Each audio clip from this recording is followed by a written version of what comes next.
I started kind of reflecting on that and realizing that saying that word little is kind of minimizing the value of what we're doing. And so I just sort of, as I reflected, wanted to communicate that our businesses are significant, they are impactful, they're worthy of respect, no matter the size. And there's a lot of comparison that comes into play here. Hi, I'm Melissa. And I'm Julie. We're lifelong friends and entrepreneurs who have spent the past 15 years building successful businesses. Yep, we've done the scary stuff in business and in life. We created this podcast to empower and inspire women to be bold and courageous in their personal and professional journeys. Each week, we explore stories, insights, and practical tips to help you harness your knowledge and experiences to create and grow your business or improve your life. If you're ready to take action, or even if you're just dreaming about building the life you deserve, you've come to the right place. Get ready to step out of your comfort zone as we celebrate bravery, share inspiring interviews, and offer the guidance you need to blossom into your fullest potential. Okay, friends, let's be brave together. This is the Brave Looks Good on You podcast. We are thrilled to have Caroline Bauer on our show today. This is somebody that Julie met at a women's entrepreneur group in San Antonio called Babes Support Babes. And Caroline is the owner of Bluebird Bread Company, which is a sourdough micro bakery located near San Antonio. She also recently started a podcast. We love this, the Breadwinner podcast. Is that not the best name ever? It is. I love it. And on her podcast, she discusses all the facets of running a successful cottage sourdough micro bakery business, which is just so niched, and I love it. And I'm not a sourdough baker, nor do I think I'll ever be one, but I have found that the advice she shares on her podcast is actually very applicable to entrepreneurs in general. She has so many good things to share with us, such fun nuggets of wisdom. So here we go. Welcome, Caroline. I'm so glad we're here today to discuss a very important topic for all entrepreneurs. I am so glad to be here. This is so fun. I do my own podcast twice a week, but it feels a little different. I'm like almost a little nervous today. I'm really excited. Oh, well, this is going to be fun. So first, I want to talk about how you started a sourdough bakery from your home. And when was that? About a year ago, is that correct? It was a year ago this month, yeah. Oh, well, happy birthday. Yeah. I started about a year ago, and I was baking a lot of bread for my family, and it sort of got to the point where I had too much bread for us to eat. And so I drew a little post up on a local Facebook group and said, what should I do with my extra loaves? And it snowballed into like 50 people wanting to buy from me. And it's just evolved into a full-time business, which is exactly what I needed at that time. I was looking for something more full-time that would help contribute income to the family. And it's been such a blessing. So it's kind of evolved into a whole thing that I never anticipated. And I'm amazed at 50 people, your first try to sell those extra loaves. That's incredible. Yeah, I didn't bake 50 loaves. I was like, I have 4.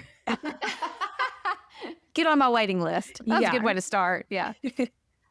Yeah, but that was a really interesting way to find out what the demand was in your area. And if you even had customers out there that would be willing and ready to buy from you. So that was a really great way to start.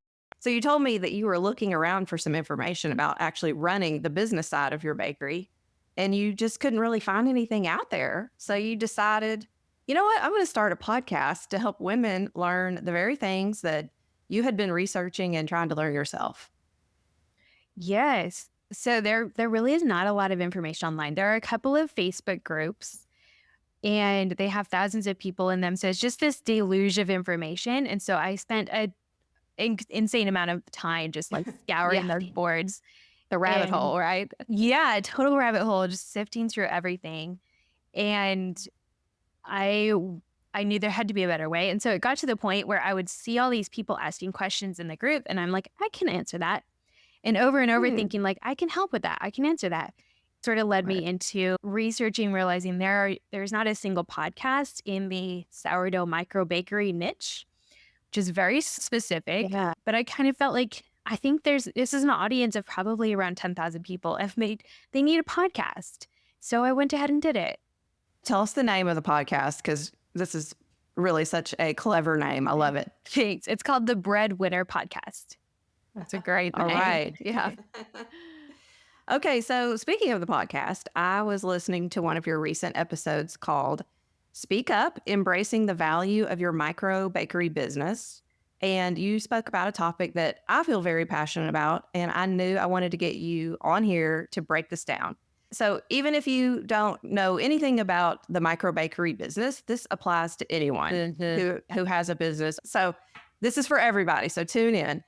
And what we're going to talk about today is when women use the term little, and I'm using air quotes here, to describe their businesses. You know, my little bakery or my little podcast. Mm-hmm. Yes. This is one of my favorite episodes that I've done. And it's such a message that I think so many female entrepreneurs hear. I started kind of noticing this. So, Julie, you and I are in the same women's group here in San Antonio. And I Mhm. kind of kept hearing women would stand up, like when it was an opportunity to introduce themselves and say, I just started this little photography business, or I just have a little thing out of my home. And I started kind of reflecting on that and realizing that saying that word little is kind of minimizing the value of what we're doing. And so I just sort of, as I reflected, wanted to communicate that our businesses are significant, they are impactful, they're worthy of respect, no matter the size. And there's a lot of comparison that comes into play here. A lot of like, well, her business is bigger than mine. So it's such an easy thing for us as females to do is to compare ourselves. But maybe your goal is just to pay the extracurriculars, or maybe it's to earn a full-time income, or maybe you just want to be able to get a manicure each month. If it is the size that's serving you and your family, and that's the right size for you, it does not need to equal what you're seeing with other people. Yeah. And I think too, that's just a way to sort of like keep ourselves in check, which we should not do. But you know what I mean? Like not try to look too braggy or too out there, over promote. And so I do think that's something a lot of us are guilty of doing, because it's a little bit of the imposter syndrome, but just holding back, some. So I think that is a really great way to look at it. And I think those of you, like Julie said, really in anything we're doing, a lot of us are guilty of this. And even if we use it just kind of unintentionally, we belittle ourselves. Like we make it small. We're playing small. And there is no reason to do that. And Caroline, on the show, which I loved too, I'm going to echo Julie on that. It was a great episode, and I really encourage all of you to go listen to it. But you mentioned some really eye-opening stats on the podcast, and I'd love to share some of those because I was shocked, honestly. And it was really good to hear this too. Go women when y'all hear this. But it says that there are more than 11 million women-owned businesses in the U.S. That's huge. And those businesses employ nearly 9 million people and generate, this is what blew my mind, $1.7 trillion in sales. Y'all, that is not small at all. Absolutely. You're so right. So those are big, big numbers. And it can feel easy to kind of get caught up in those big, big numbers. But it's so important to remember that the value of our business is not determined by its size. It's determined by the impact that it has on your life and the life of those around you, your family, your community. So when we measure our business by our size, by the dollar, the people we employ, or whatever measurement maybe we're using to compare ourselves, that's kind of a useless way to measure it if we're not considering the way that it's serving our life and our family. I very much have a heart for teaching and kind of raising my children to see me working hard. And I think that is something that so many of us, I'm kind of like in the younger mom side of the spectrum. My kids are 6 and 7. And a lot of my audience is women in kind of the 26 to 40 range with younger kids at home. And I want to communicate how important it is that your kids see you working hard and see you taking pride in the value of work. And your business that you are investing time in, you're modeling that for them and serving your family in that way too, which is so important. Now, I do work really hard to have healthy boundaries and not work during quality important time. But I can already see the impact that is making on my kids and the way that they are viewing work and they're proud of what I do. Yeah. Yeah. It's funny. I want to add that in. Julie and I feel like we're kind of on the other side of that. Having been business owners, both of us 15 plus years with kids that are now grown-ups, I mean, essentially. But I think it's been a huge difference that they've seen us work. And both of us started with, dare I say now, small businesses, but they grew, and like we had that vision, had a vision cast. That's what I always say. Like, it's really important, I think, to vision cast, like where you're heading. But our kids now on the other side of that have seen us work through the years and pay for significant things. Julie put her kids through college debt free with her business, with her not small little business, that grew into this big thing. So I love that you're doing that for your kids and having that in your mind too as you're going. I think that's a whole other side thing that we can point out here that's important. Okay, well, now that we've made it clear that we are no longer going to use the word little, let's talk about ways we can practically step into our ownership role and own the value of our businesses. And Caroline, you have some suggestions for us that will help us flip the switch. Yes, I always love to give practical, tangible ways to apply what I'm teaching. So there are just a few kind of tangible tools that we can use to make this easier to sort of, like you said, flip the switch. The first one is your language really matters. So work on exercising the muscle of eliminating the word little from describing your business. It'll take practice, maybe even practice in front of the mirror, but instead of saying, I have a little boutique, just say, I own a boutique. Yeah. It's so simple. Just take the word little out of it. I just got that. It's not necessary. It changes the whole dynamic of it, though. It really does when you say it that way. Yeah. Yeah. And can I throw this in? Has anyone ever heard a man describe their business as little? Exactly. No. They would never think to do that, even if it's brand new, even if it's small, even if it's just in the beginning stages. They never say that. So why are we doing that? Right. That's so right. I had that in the first draft of my podcast when I recorded it, and I forgot to put it back in. But it makes me laugh because my husband has zero qualms about bragging about my business. And he exaggerates it so dramatically. I'm like, I would never talk about my own business that way, but he just But thanks, honey. But obviously that's how he feels about your business, and he's proud of what you're doing, and it's big. It's big stuff for him, so we should feel the same. That's right. Yeah. So one of the ways that you can help kind of drop that word little is to create a mission statement. And I love to use ChatGPT for this, honestly, and just say in there, like, I need some help creating a mission statement. Can you ask me some questions to understand my business? And then it'll ask you some. You can say, ask me 5 to 10 questions. It'll ask you some and you give it the answers, and then it will help you craft a first draft of a mission statement and get you unstuck. So when you can see what your business is all about, that helps you own the value more and feel more confident in dropping that word little. Yeah. Oh, that's good. That's good advice. Quick question. Do you feel like you're spending way too much time creating new content? We totally get it. We used to do that too until we found a smarter way.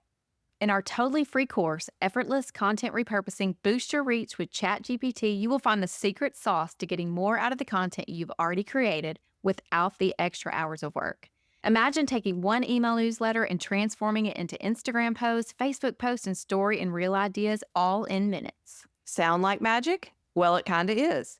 In this course, we'll walk you through how to use ChatGPT to turn your existing content into fresh formats that'll help you reach a whole new audience. It's all about working smarter, not harder. So if you're ready to make your content work for you, sign up for our free course today. Head over to bravelooksgoodonyou.com/ChatGPT to sign up. It's only here for a limited time, so don't wait. Let's repurpose your content and free up some time for the things you love. We'll see you inside the course. The second step is to stop comparing yourself. Easier said than done, definitely. Right. But comparing where you are in your current season, comparing that against someone else's middle or someone else's end, yes, we need to consider that social media doesn't tell a whole story. And we're all in a different season. We have different circumstances. Maybe you're trying to build a business without childcare, or you're limited by finances, or just facing different limitations that someone else isn't facing, but we're not seeing the whole story. Right. So it may be as simple as like unfollowing some voices on social media that you find yourself comparing yourself to. Great advice. Well, I'm going to throw something in about social media that happened last night. I'm a night out. It's kind of embarrassing. Julie gets a text from me at 1 a.m. and she's sound asleep. But I sent her a reel about a certain topic that we're working on right now ourselves to produce this mini course that we're releasing. All of a sudden, that's all the reels that I saw. Because, I was trying to find some that I could use for us to incorporate. And I'm like, oh, there's too many of these out there. So immediately. So you are so right. And it algorithms you there anyway. So be careful. I would caution those of you that are building your business in the trenches. Don't let that bring you down, because it does make you feel like there's a million people doing this. How am I going to make an impact? So yeah, that is so true. Not to compare yourself and get caught in that, the scroll and roll of the real pressure. Yeah, that's so true. And yeah, the more you engage with one thing, the more it's going to show you the same thing. Yes. Yeah. So to counteract that, step number 3 would be to celebrate your wins. So no matter how small, keep a success journal is one way to do this tangibly. So just get a little notebook and write down all your wins. If that's like, for me as a baker, I tried a new recipe today, or for a photographer, I booked a new client, or even smaller than that, like I talked to a new lead, or I put a post up on Facebook or Instagram. Just keep track of all of the little wins in your business and pay attention to the way that you're moving forward and the way that you are pursuing the goal that aligns with your purpose and not comparing to the other businesses. Yes. And a great way to keep on track when you aren't making a lot of money or you're still in the red, in your business as you're getting started. That's a really important way to remember, I am on the right track. I am winning. I'm doing small things that are going to lead to big things. That's a really good point. And I love what you said about sharing your wins. I think it's great if you have, a business buddy or your mom or, even your spouse or your kids. Share those with them so that those people can be, patting you on the back and boosting you up as well. Yeah, totally. My dad actually listens to my podcast, and he texted me a couple of weeks after I shared the episode with this message, and he showed me a picture of the cover page of his success journal. And I was like, I love it. I'm so proud of you. That's great. Parents are the best. They're our biggest fans, right? Yeah. I love that, though, because it is a tangible way to see that you are taking the steps forward and helping stay kind of in your lane and content with the growth that you're making. Yeah, right. Such a good point. Yeah. And another thing I love about that journal is, when you're having a bad day, you can pull that journal out and go, okay, yeah, I have made some progress. Yeah. I am doing some things that are helping me win, and I'm on the right track. And sometimes you just need to read those again to boost your day a little bit and help you get over the hump that you're in. Yeah, totally. Yep. So the next step would be to network with confidence. So this can look like connecting in a group of other female small business owners. You might want to kind of try a few groups. They all sort of have a different vibe. Some of them are really like you walk in a room with your business cards and everyone's wearing a suit. And maybe you resonate with that, but maybe you don't and need to try a different group. But go in there and be ready to just confidently share what you're all about. Practice a little elevator pitch. Practice a couple minutes of just sharing who you are without belittling what you do, just taking full ownership of it. If you're going into a room where you're kind of anonymous, you have nothing to lose, really. It could be a really kind of comfortable or uncomfortable place, but a place where you're not intimately known to just go and step out and practice a new skill. But it can also be a great way to make connections to help grow your business. So networking, connecting with other local businesses, not only for the connections, but also just for the community and sharing with like-minded people. Yeah, I agree. This can be difficult. I mean, you got to put on your brave face and decide, you're going to show up to something and meet some new people. But somebody told me once that it was a really good thing to set a goal for how many people you are going to meet or how many people you are going to talk to even before you go in, so that you have a goal for yourself. And then once you've hit that goal, you can say, okay, I did it. And then you can either stay and meet some more people, depending on how you feel, or you can say, okay, I did that. I met those 3 people that I said I was going to do. And then you can leave feeling like it was a successful event for you. Yeah, I love that. Because I'm a hardcore introvert. So it takes a lot of Yes. energy to go into those rooms, especially rooms of strangers. Yeah. It's definitely like exercising a muscle that does not come naturally to me, but it's so important. Yeah. Yeah, And definitely. generally, when you leave, you're like, well, I'm so glad I did that. And you actually turned it into a success for yourself. And more people now know about your business. So, yay. To win. It's a win. Yeah. Okay. What else can we do? All right. Number 5 is to invest in yourself. So if you're on this journey of trying to drop that word little and fully own the impact that your business can have, investing in yourself, whether that's through courses, investing in a coach, or paying for maybe membership in a networking group, something that's going to help you move your goals forward. But also, when you're investing in yourself, you have some skin in the game. I found Mhm. that for myself when I invested in a business coach, that chunk of money every month, I felt like I couldn't waste it. And so I really had that accountability to move forward and take big steps for me, the right size steps for me. Again, don't compare to what I'm doing, Right. but putting that investment behind what I'm doing helps me view my business as even more worthy and impactful. And that investment was really important. It's like taking yourself seriously. Yeah. Yeah. That's good. Okay. And it looks like we've got one more thing that you recommend when we're trying to get this word out of our business discussion. The final step is to shift your mindset. So, this is a daily choice. Again, this is like exercising a muscle and it comes with practice. It's not the flip of a switch, but it's a daily choice to remind yourself of the value of what you're doing. Maybe write something down and keep it front and center, put it on your mirror, go back to that mission statement that you created. Remind yourself of why you're doing what you're doing and the impact that it will have on your community, on your family, on your household. And do this just to shut out that self doubt. So, anytime you feel that creeping in, because it's common and everyone deals with it, that's self doubt. Yeah. And it may flare up more depending on the time of the month. For me, I have like 1 week where I'm like, maybe I should just quit everything. Yeah. But Question all of your decisions. Your life choices. but I go back to what I've established of why I'm doing what I'm doing. And so surrounding myself with people who build me up, writing down the purpose of what I'm pursuing and the impact that it's meant to have helps with that consistent practice to shift your mindset and help you Definitely. focus on your purpose and not on getting caught up on feeling too small or feeling like you're not doing enough or you're not good enough because you're not as big as the next person. Yes.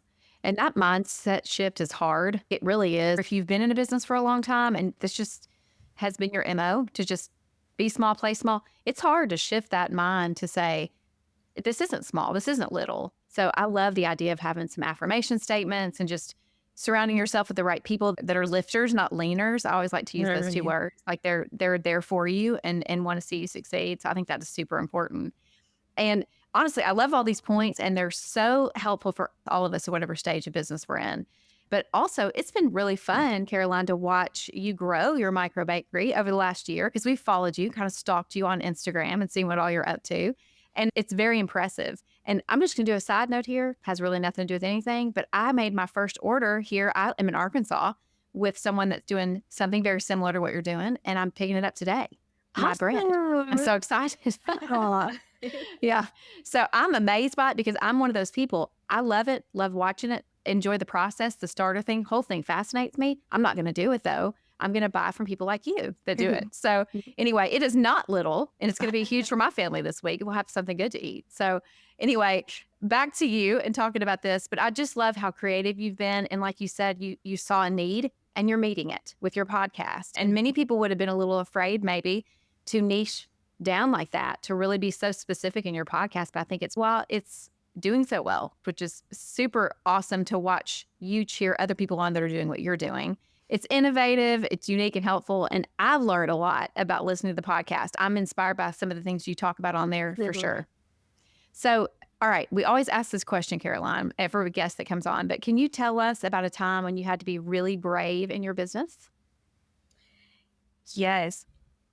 I feel like it's hard to identify like one specific thing. I've been in this season of just like taking brave, hard steps over and over. Launching the podcast felt really vulnerable and brave. And then actually today I opened doors for a small group coaching program. And that feels really brave.